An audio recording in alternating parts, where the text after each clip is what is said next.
तत्वार्थ सूत्र के 9वें अध्याय में परिसहों की चर्चा चल रही। प्रतिकूलता का नाम परिचय है, कष्टों का नाम परिचय है, और उनको साम्य भाव से सहन करना, आए हुए उन कष्टों को जीतना, इसका नाम परिचय जय है। कल के दिन क्षुधा, तृषा, शीत, उष्ण, दंश, मशक, नाग्न्य, अरति, स्त्री, चर्या, निषद्या, शय्या, आक्रोश, बध, याचना, यहाँ तक हो गया था। अब अलाभ परिचय जय। अलाभ परिचय क्या है?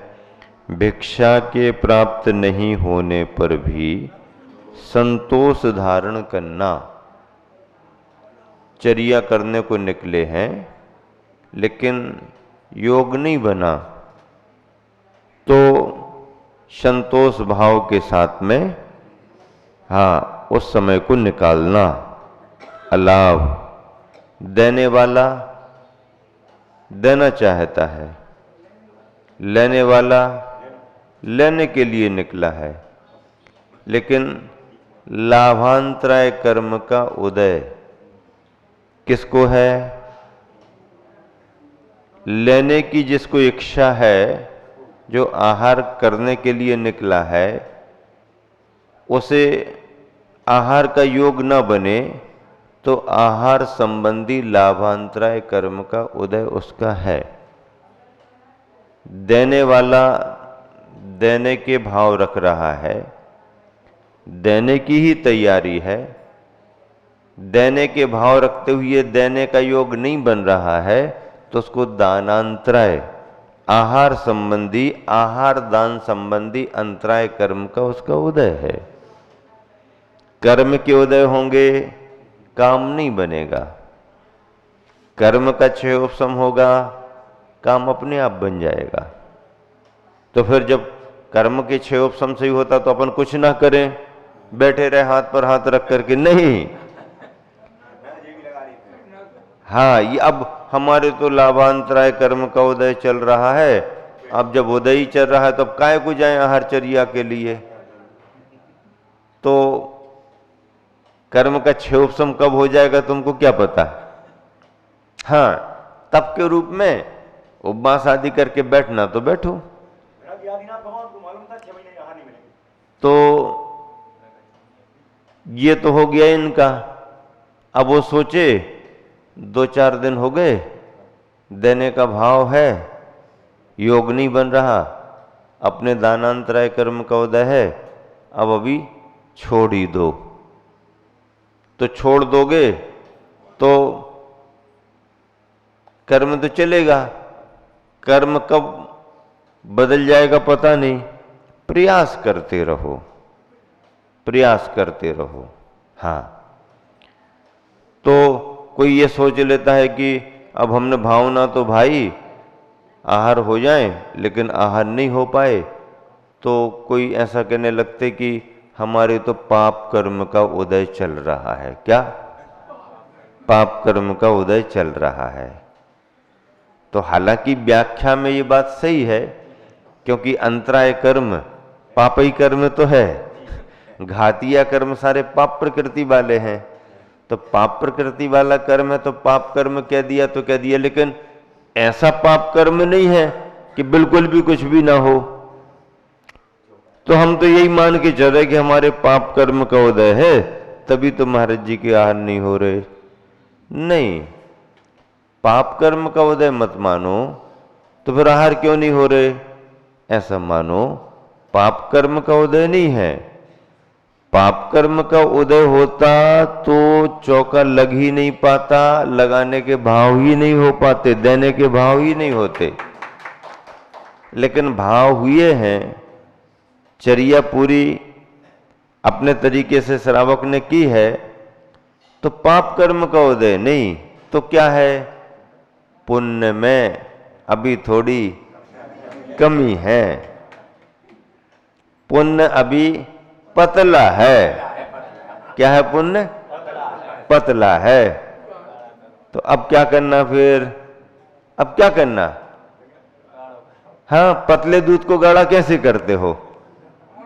लगाओ। हाँ, तो ऐसा करना पड़ता है। तो अपना पतला पुण्य अपने प्रयास से गाढ़ा हो जाता है। रुके हुए काम, बाधाएं दूर हो जाती हैं, काम बन जाते हैं। संतोष भाव रख करना पड़ता, धैर्य भी रखना पड़ता, आकुलता व्याकुलता नहीं करना पड़ती है। सभी कार्य कर्म की प्रकृति के योग से चलते हैं।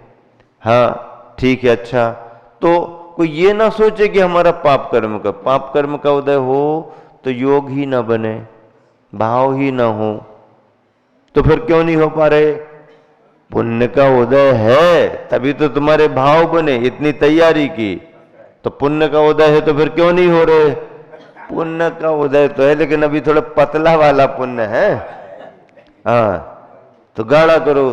तो गाढ़ा कैसे करें? कई लोग आचार्य से पूछ लेते, आचार्य पतले पुण्य को गाढ़ा कैसे करें? तो आचार्य के माला फेरो,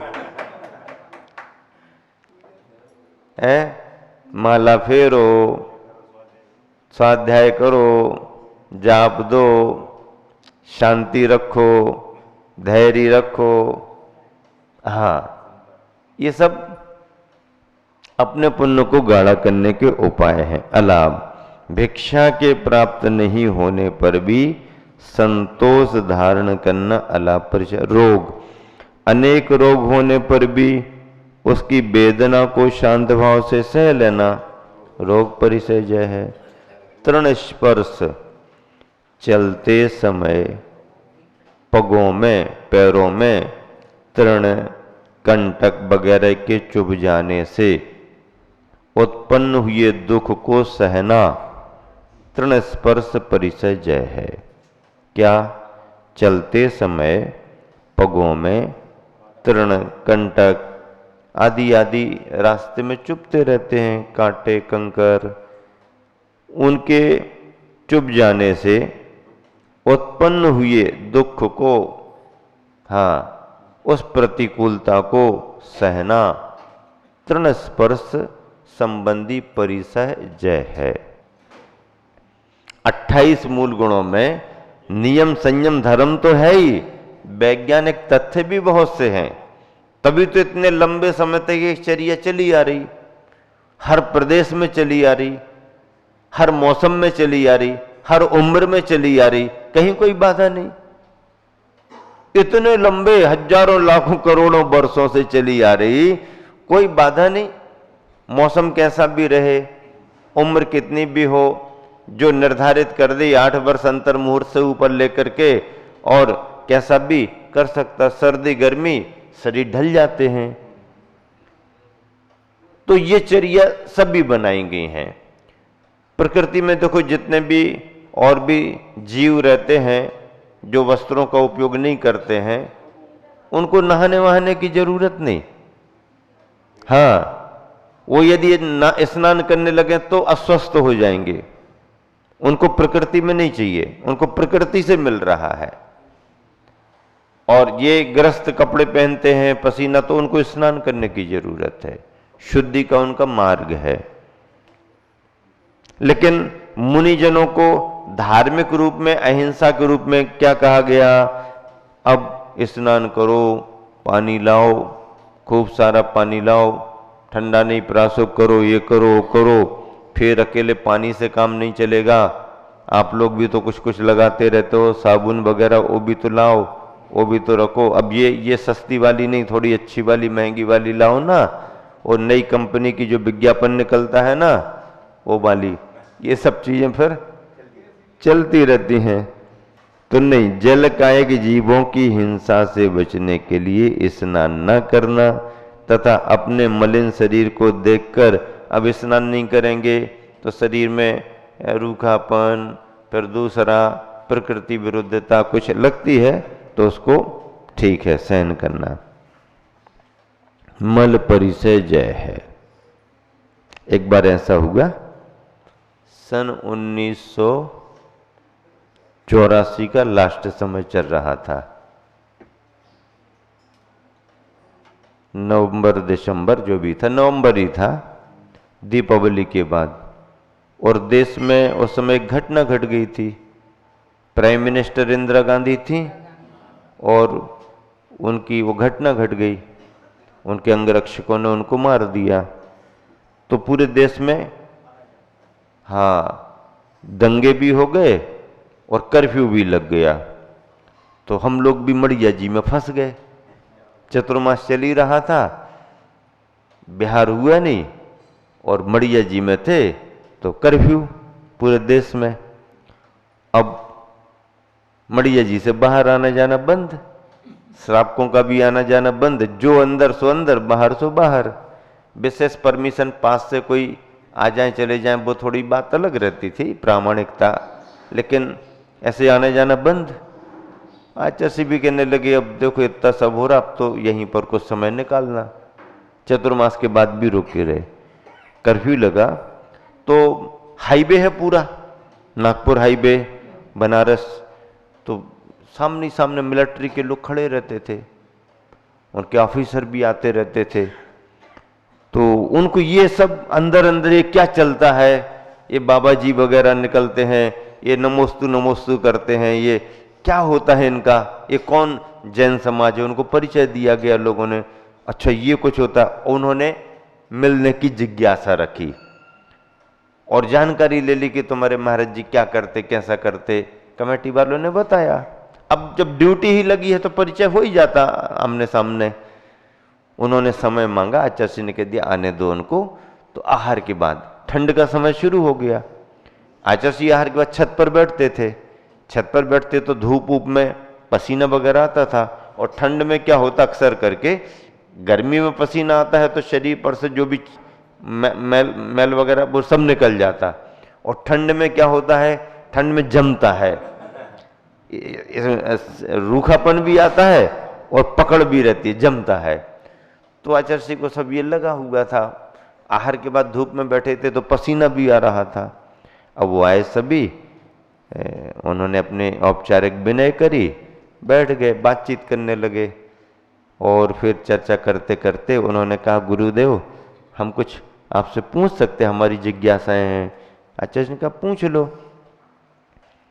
तो उन्होंने कहा कि गुरुदेव आप तो संत हैं और समाज से ऊपर उठे हुए हैं, तो आप तो राष्ट्र की धरोहर हैं।